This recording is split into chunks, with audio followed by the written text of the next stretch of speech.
Hello दोस्तों, मैं हूं आपकी दोस्त एंड होस्ट गुंजन भंडारी और आप देख रहे हैं विचार विमर्श। आज हम आपके लिए लेकर आए हैं एक नई सीरीज जिसमें होंगे कुछ इंटरेस्टिंग हाइलाइट्स और वो होंगे हमारे लेटेस्ट पॉडकास्ट से सिर्फ और सिर्फ आपके लिए।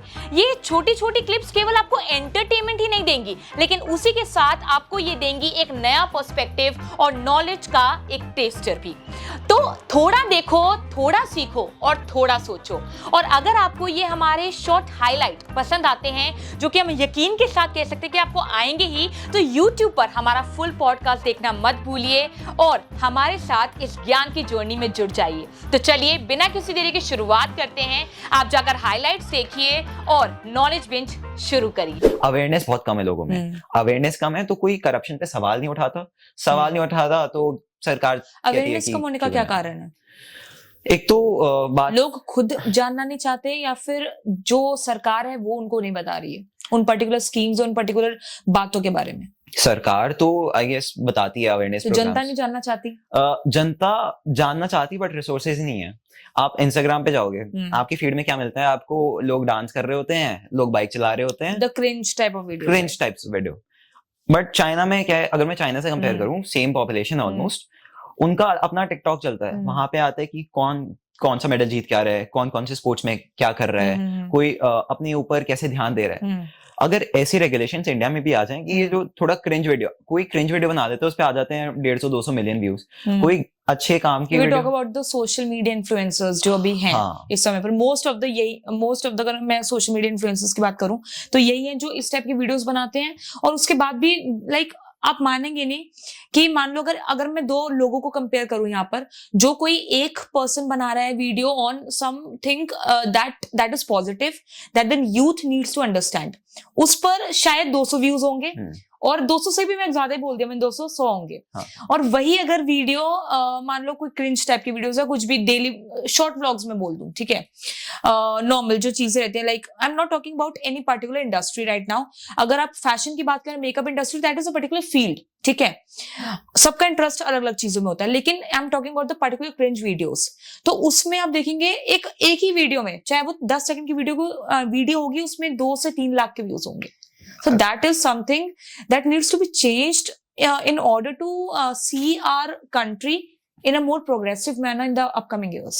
बिल्कुल। अगर मैं कहूँ कि कोई इंसान सरकार की पॉलिसी बता रहा है, उस पे 100-200 व्यूज होंगे, वहीं पे वही इंसान अगर किसी का खाना लेकर भाग जाए तो उस पे आ जाएंगे 20-30 हजार व्यूज। तो एल्गोरिदम ही ऐसे काम करती है।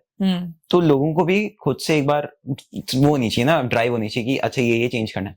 बाहर के स्कूल क्या करते हैं, स्टूडेंट्स को उनका खुद का सिस्टम प्रोवाइड करा देते हैं, उनपे ये फालतू चीजें सारी ब्लॉक होती हैं, आप एक्सेस ही नहीं कर सकते। आप देखो तो अच्छी चीजें देखो, ये फालतू की चीजों के लिए कहां पर है अभी इस समय?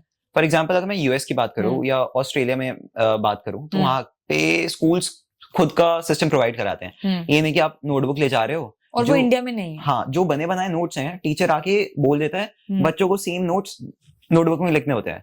अगर यही टाइम वो उन्हें याद करने में रख दें तो उनका टाइम कितना बचेगा, एफिशिएंसी कितनी ज्यादा हो जाएगी। बट हम चाहते हैं कि सारी चीजें एकदम रिटर्न हो, या मतलब सेम नोट्स है। आप पूछोगे टीचर से मैं डाउनलोड करके पीडीएफ लगा लूं, वो कहेगा नहीं बेटा ये सारी चीजें लिखना है। तो मेनली थ्योरी पे इंडिया पे ज्यादा फोकस करा जाता है। हाँ, मतलब जो थ्योरेटिकल नॉलेज है उस पे ज्यादा फोकस करा जाता है। जो वर्ल्ड अवेयरनेस है, दुनिया में क्या चल रहा है, ये पता ही नहीं है। जैसे तेजस्व, मैं ना एक क्लिप देख रही थी अभी कुछ समय पहले, जिसमें ये था कि अभी 1-2 दिन पहले की क्लिप है, जिसमें जब इलेक्शंस का जैसे भी समय चल रहा है, तो उसमें अगर यूथ का पर्सपेक्टिव जाना जा रहा था, तो उसमें क्या था कि कुछ जो हमारे एज के ही लोग हैं, जैसे 20 हम मान ले, 17 मान ले, 25 हम मान ले, तो उस एज के लोग ये कह रहे थे कि हमें पॉलिटिक्स से मतलब ही नहीं है, हमें सिर्फ एजुकेशन चाहिए। ये जो पेपर लीक्स होते हैं, या मैं एनटीए की गलती मानूं बिकॉज उनका कोई स्ट्रॉन्ग होल्ड दिखाई नहीं है में जो पेपर लीक हुआ, राइट। तो उस चीज में उनका ये कहना था कि हमें पॉलिटिक्स से लेना देना नहीं है, हमें कोई जातिवाद से लेना देना नहीं है, हमें सिर्फ लेना देना है कि हमारी एजुकेशन में कोई भी लीक ना हो, हमारी एजुकेशन को फर्स्ट प्रायोरिटी रखा जाए। एटलीस्ट जो स्टूडेंट्स यूपीएससी की तैयारी करें उनके लिए education is the first priority in their list, right. So उस चीज में don't you think that the students are getting impacted by the media propagandas or the political propagandas? Because कहीं ना कहीं हम बात करते हैं मिस इन्फॉर्मेशन स्प्रेड होती है through social media, through the media also. अगर मैं news channels, top news channels की बात करूं, I would not name them because many of the people would know कि टॉप न्यूज चैनल्स कौन से हैं। सो ये आज की बात नहीं है, लेकिन पहले भी की बात है जब most of the news channels are कहीं ना कहीं करप्ट हो जाते हैं वो, with respect to money, with respect to a particular party, a particular leader.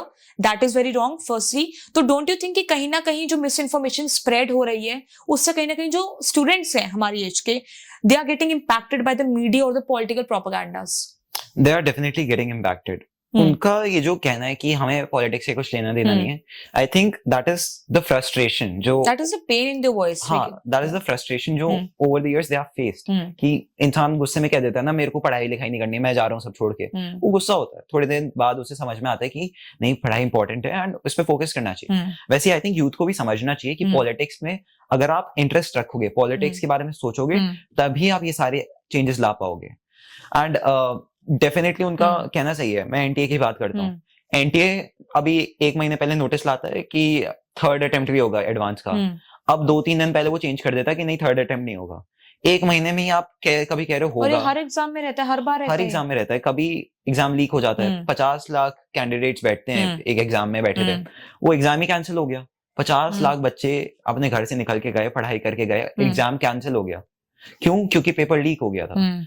मैं तो कहता हूँ कि जो ये सिस्टम है ना कि सब बच्चों को सेम पेपर मिल रहा है, ये ठीक है, मिलना चाहिए, बट अगर आप सिलेबस प्रोवाइड कर रहे हो, ऐसा सेट कर दो कि एक वो बना दिया मैंने 2 लाख 3 लाख क्वेश्चन है इस डिक्शनरी में, इससे बाहर क्वेश्चन नहीं आएगा एंड सबको रैंडमली क्वेश्चन मिल जाएगा, आप पेपर लीक करके दिखा दो। वो सही है उसके अकॉर्डिंग? वो बिल्कुल सही है। आप मान लो 3 लाख क्वेश्चन है, सबको बता दो ये 3 लाख क्वेश्चन है, इन्हीं में से मैं क्वेश्चन पूछूंगा, ये सिलेबस आपको पढ़ना है। अब कोई पेपर लीक करके दिखा दे कि भाई ये पेपर है और ये क्वेश्चन आएंगे, नहीं, तो आपको नहीं लगता कि तब पेपर लीक होगा?